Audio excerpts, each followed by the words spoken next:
What's good, y'all? It's your boy Sino here. Let's get to it one more time. Hopefully, this is the last time. Now, I don't know what happened and transpired with the conversation with Brother Stack and Kwame Brown. My brother Kwame, who's been very adamant about sticking up for yourself and being a man and demanding respect. Now, behind the scenes, they've had a conversation, apparently. I don't know if it was directly or however it was translated. But from my understanding of it, is that these two brothers had come to an understanding where apparently, in Kwame's view, Stack was supposed to apologize and make an apologetic video via social media. The same way he felt he was disrespected was the same way he felt he should be respected.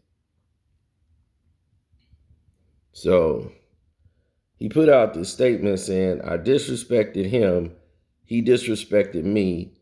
We agreed on that and moved on. It's dead. Sorry nobody got killed or hurt, but that's what y'all wanted. It's a new day. Stand on my dean. Making peace and me growing ain't for you to understand. 31K cash off Instagram this month. If it ain't beneficial, it's artificial. Make it make sense. I've only been a Muslim for a few months. Can't change 43 years overnight. Headed in the right direction. En route to even more righteousness. So, this is what Stack put out today. So, I commented on this because I was like, yeah, okay, that's what's up. All right, grown men handling the situation like grown men.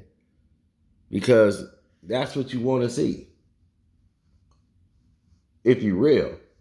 Now we know 60 to 70% of y'all is here for the drama. The drama is what got everything cooking. And it did turn heads. It turned everybody's heads.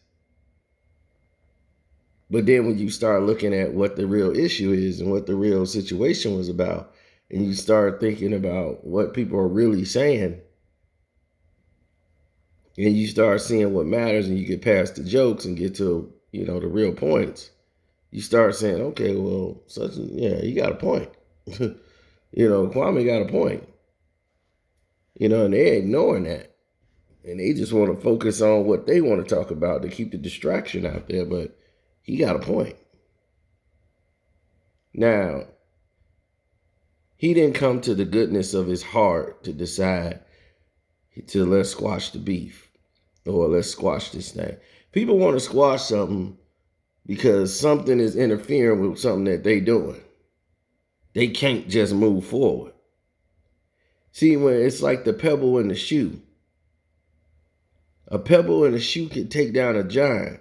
You know that? A little pebble. Put that in a shoe, that giant gonna have to stop and deal with that pebble. That's what's happening. This giant machine can't step on that pebble no more. Kwame Brown, they looked at him as insignificant in the big picture of things. He's just an angry, disgruntled player. That's what he is. Written him off as that, and written him to y'all as that he was insignificant. And he showed you, okay, I'm going to show you how insignificant I am. Now, he done broke the internet, trending everywhere, and it affected y'all. It affected everything y'all was working on. Because now people were looking at y'all in a different light. Now people want to come back to the table and talk and try to do things the right way because they see it ain't beneficial to them. It's beneficial for them to end this. They need to get that smoke off they back quick. So it's up to Big Brother Kwame to decide how, how this thing is gonna go. Because once you offend somebody, you can't tell them when it's time for them to get over something.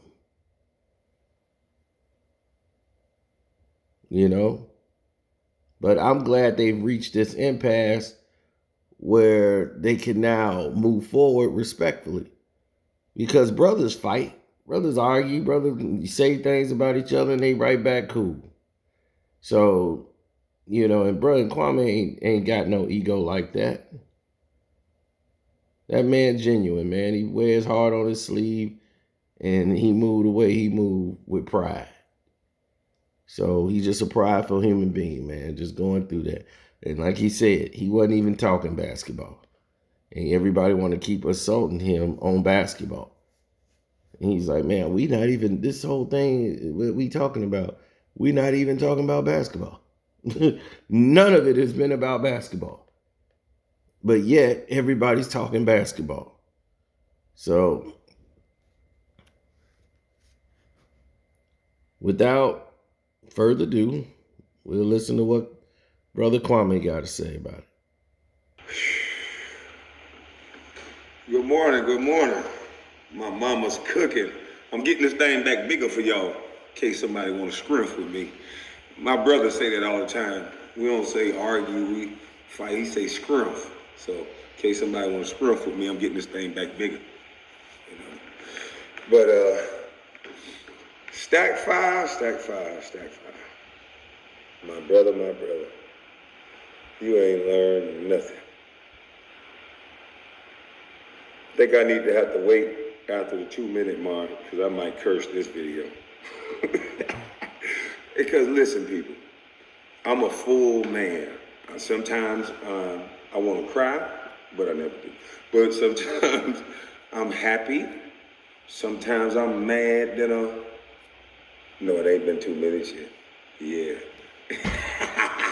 Hey, Godfrey, nigga, that wasn't funny. Don't be doing that.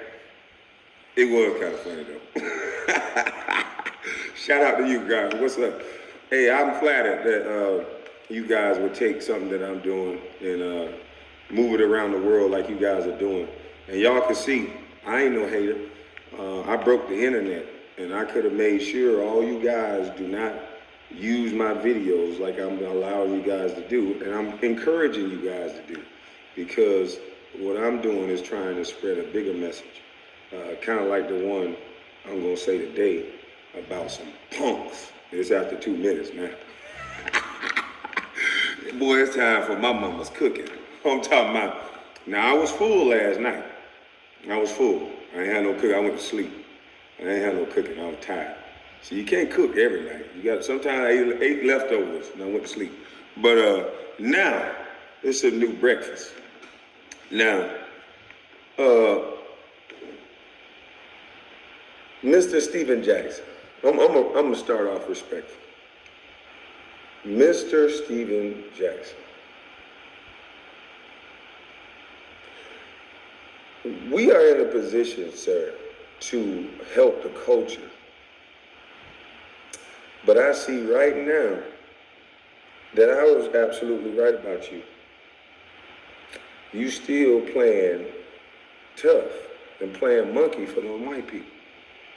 Now, I understand that there's some people on my page, they want to see the drama, and hopefully they fall off after the drama over, because what I'm here to do, you guys, I told y'all, me and y'all are different type of niggas. So I'm a smart nigga. So if I get a platform like that, I'm not only smart, and I'm a free nigga. So I'll do the rah-rah and the hoo-ha and throw some jewels in there, and the people that catch it, they catch it. So that's why they over here. So this gonna go a little further than the drama. But my brother, you are in a grave position to teach these young kids, because what you said was fucked up. And what you said was absolutely motherfucking wrong. And so when I talk to you about it, I'm trying to text you. First of all, y'all trying to put out all these false narratives, and like I say, I'm not hip to how quick the internet pick up lies. So y'all got to do saying that I called them to call you, and I don't do all that. I ain't calling a motherfucking person, nigga. I don't understand that. And so then I showed that a nigga, I ain't even answer the call. Because I feel like it ain't nothing for me and you to talk about. For you to disrespect me on the manner that you did, nigga, what can you say after that? After you say my life is dirt, my life is nothing, the only thing you can do, like I told you to do, you need to go online and fix it where you fucked up at. Because I've been reading the little comments, and you setting up there in a picture that I shared, by the way, on my Instagram. Because I'm thinking, you gonna do what you say you're gonna do. You're gonna apologize. And you actually thought that I should apologize about what I said. And I didn't respond to that. Because that's where I draw the line. I can't do that.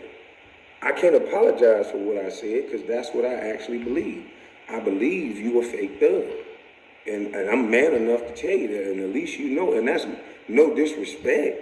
That's just my opinion. And my opinion shouldn't mean that much to you, but my opinion is that you teach young boys, and that's why they dying so quickly. You teach young boys to disrespect men and have no regard for respect. And that will get you hurt. And how you talk like you above me, and how you sitting there in that chair like an emperor after saying what you said, and then I wake up and I don't see no video of no apology. And you be on Instagram all the motherfucking time. Mama cooking was watching when I woke up.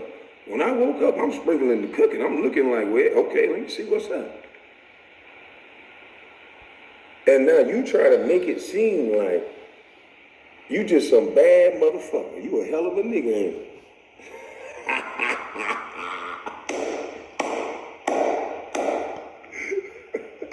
you? You still playing tough for the internet, huh? Boy, y'all niggas crazy. So, wait. I've been going through this situation my entire life.